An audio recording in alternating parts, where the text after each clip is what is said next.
जय हिंद मित्रों, कैसे हैं आप सब। इंस्पायर स्कूल ऑफ मोटिवेशन में आपका बहुत बहुत स्वागत है। आज हम यहाँ पर बात करने वाले हैं लॉटरी पर कर की।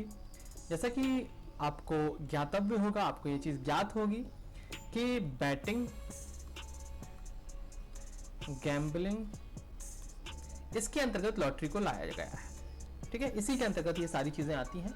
तो आज हम इस लेक्चर में क्या क्या जानने वाले हैं। सबसे पहले तो यही जानेंगे कि ये मुद्दा आया क्यों, सुप्रीम कोर्ट को ऐसा निर्णय क्यों लेना पड़ा कि लॉटरी पर कर लगाना वैध है, पहली बात।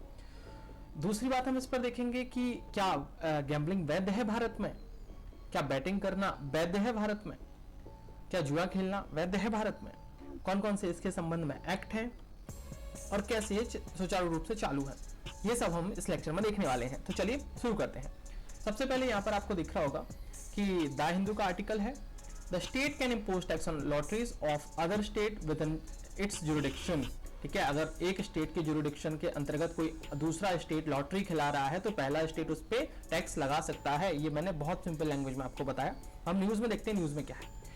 रिसेंटली सुप्रीम कोर्ट ने एक जजमेंट दिया है कि state legislative has right to impose tax on lotteries conducted by state other state within its jurisdiction. वही बात है जो मैंने आपको यहां बताई। उसके पहले हुआ क्या था, अर्लियर क्या हुआ था, कर्नाटक हाई कोर्ट ने एक कर्नाटका पुलिस का जजमेंट था, कर्नाटका पुलिस एक्ट था 2021 का। उस 21 के एक्ट में बताया गया था कि ऑनलाइन गैम्बलिंग और स्किल बेस्ड प्रोग्राम, जो ऑनलाइन प्रोग्राम है, उनको बैन कर दिया गया था। तो उसको कर्नाटक हाई कोर्ट ने क्या कर दिया था, जो इसमें जो एक्ट में जो प्रावधान था उसको बंद कर दिया था। और 2020 में क्या हुआ था कि supreme court held that lottery, gambling, betting are the taxable under the goods and service tax act 2017। तो सुप्रीम कोर्ट ने पहले ही बोल दिया था कि गैम्बलिंग, बैटिंग और लॉटरी, ये जो जीएसटी एक्ट है ना 2017, उसके अंतर्गत टैक्सेबल है। तो ये चीज आप मानिए कि अगर आप लीगल ये चीज कर रहे हैं, करवा रहे हैं, तो आपके ऊपर टैक्स लगेगा। इसलिए इलीगल जो करवाते हैं वो जेल जाते हैं। चलिए आगे देखते हैं। तो what's the background of the decision. ये बैकग्राउंड बहुत ही बढ़िया है, इसको थोड़ा समझने का प्रयास करिएगा। हुआ क्या था कि एक जजमेंट आया था कर्नाटका और केरला। देखो पूरा अच्छे से मैं आपको समझाता हूं। कर्नाटका और केरला जो हाई कोर्ट है ना, हाई कोर्ट ने जजमेंट दिया था अपना अलग अलग। जजमेंट इन दोनों ने क्या कहा था सबसे पहले जजमेंट में कि भैया आप, अगर आपके स्टेट के अंतर्गत कोई अदर स्टेट लॉटरी वगैरह खिला रहा है तो आप यहाँ पे टैक्स नहीं लगा सकते उस पर, क्योंकि ये वाला स्टेट तो पहले से ही लगा रहा है। ये उनका कहना था। अब क्या हुआ, और इसके अंतर्गत टैक्स लगाने की बात किसने कही थी, जो इन दोनों राज्यों की विधानसभाएं हैं, उन्होंने बोला था भैया हम इसमें टैक्स तो लगाएंगे। ठीक है, और यहां तक कि हो क्या गया था, जो टैक्स लगा दिया था राज्य सरकार ने, कौन कौन से स्टेट पे, जैसे नागालैंड वहां पर लॉटरी खिला रहा था, अरुणाचल प्रदेश, सिक्किम, मणिपुर, ये जो राज्य हैं इनके लोग वहां पर लॉटरी खिला रहे थे। तो केरला और कर्नाटका गवर्नमेंट ने इनसे टैक्स ले लिया था।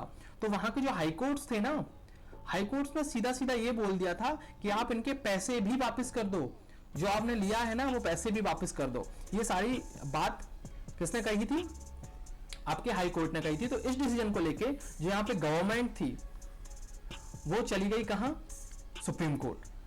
ठीक है, तो थोड़ा सा मैं इसका कलर बदलूं, सबसे पहले कलर अच्छा नहीं लग रहा है। ठीक है, तो गवर्नमेंट कहां पर चली गई, गवर्नमेंट चली गई सुप्रीम कोर्ट। तो देखते हैं, तो ये इसका बैकग्राउंड था। गवर्नमेंट इस डिसीजन को लेकर सुप्रीम कोर्ट चली गई कि भैया हम कर लगा सकते हैं कि नहीं लगा सकते, हमारी तो जुरिडिक्शन में खिला रहे हैं, हमारे लोग इसमें इन्वॉल्व हो रहे हैं और हम इन पे टैक्स नहीं लगा सकते, ये कैसे हुआ। तो सुप्रीम कोर्ट के पास हो गए। तो सर्वोच्च न्यायालय के निर्णय की हम बात करते हैं, रूलिंग की बात करते हैं। रूलिंग में उसने क्या क्या कहा है कि सबसे पहले तो उन्होंने ये बोला है कि लॉटरी जो है एक जुआ की गतिविधि है, गैम्बलिंग की एक्टिविटी है, सिंपल सी चीज है। और संविधान की 7वीं अनुसूची में राज्य सूची का एक विषय है, कौन, लॉटरी या गैम्बलिंग। और इन्होंने क्या बोला है, राज्य सूची का विषय है, तो ऐसे में राज्य सरकार ही इस पर टैक्स लगाने की पावर रखती है। टैक्स कौन लगाएगी, राज्य सरकार लगाएगी। और जो बैटिंग और गैम्बलिंग है एक व्यापक श्रेणी है। ठीक है, जिसमें क्या क्या हॉर्स रेसिंग, घुड़दौड़ या फिर व्हीलिंग और अदर लोकल एक्टिविटीज इसमें शामिल है। और अदालत ने क्या क्या था, कोर्ट ऑब्जर्व, अदालत ने कहा कि इस बात पर कोई डिस्प्यूट नहीं होना चाहिए, कोई विवाद नहीं होना चाहिए कि लॉटरी भारत सरकार या राज्य सरकार द्वारा अधिकृत है, या राज्य सरकार या केंद्र सरकार किसी के द्वारा या प्राइवेट अधिकृत है।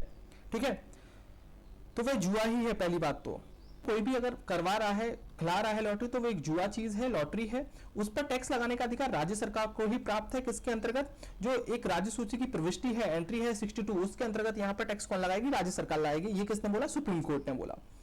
ठीक है। और उन्होंने ऐसा भी बोला है कि उक्त प्रविष्टि के अंतर्गत कराधान में सट्टेबाजी, जो सट्टेबाजी है, ये सारी batting activities also included lotteries, जिसमें लॉटरी भी शामिल है, भले ही इनका संचालन किसी भी संस्था द्वारा किया जा रहा हो, उसमें टैक्स लगाने का अधिकार किसके पास है? आपकी राज्य सरकार के पास है। अब हम देखते हैं कि what are the central laws related the lottery, gambling and betting. ये बहुत महत्वपूर्ण हो जाता है क्योंकि कभी कभी स्टेटमेंट में डायरेक्ट इनके ईयर पूछ लिए जाते हैं या फिर आपको स्टेटमेंट देके पूछ लिया जाता है कि किसने क्या प्रोहिबिटेड किया या नहीं किया। तो सबसे पहले हम देखते हैं लॉटरी रेगुलेशन एक्ट 1998। 1998 में क्या कहा गया था कि इसमें सबसे पहले तो ये कहा गया था कि इन्हें कंसीडर करा था legal, lottery should be organised by the state government and place of draw should be the state. इन्हें क्या कर दिया था, कानूनी रूप से मान्यता दे दी गई थी 1998 में, किसको? लॉटरी को। ठीक है, भले ही इसका आयोजन राज्य सरकार द्वारा किया जाना चाहिए और लॉटरी के स्थान के ड्रा का स्थान भी उसके राज्य विशेष में ही होना चाहिए। ये कौन बोलता है? लॉटरी रेगुलेशन एक्ट बोलता है। इंडियन पिनल कोड 1860 क्या बोलती है? इसमें कहा गया है कि सिंपल सी बात है कि लॉटरी आपको लीगल तो है लेकिन इसमें कोई अश्लील चीजें नहीं होनी चाहिए। ठीक है, इसमें अश्लील गीत नहीं गा सकते, ये सारी चीज नहीं कर सकते। सट्टेबाजी और जुए की गतिविधियों में जो विज्ञापन होते हैं, ठीक है, जो एडवर्टाइजिंग होती है, को उसमें कोई अश्लील सामग्री का यूज नहीं किया जाना चाहिए। इंडियन पिनल कोड 1860 बोलती है, 1860 बोलता है। आगे देखते हैं फॉरेन एक्सचेंज मैनेजमेंट एक्ट 1999।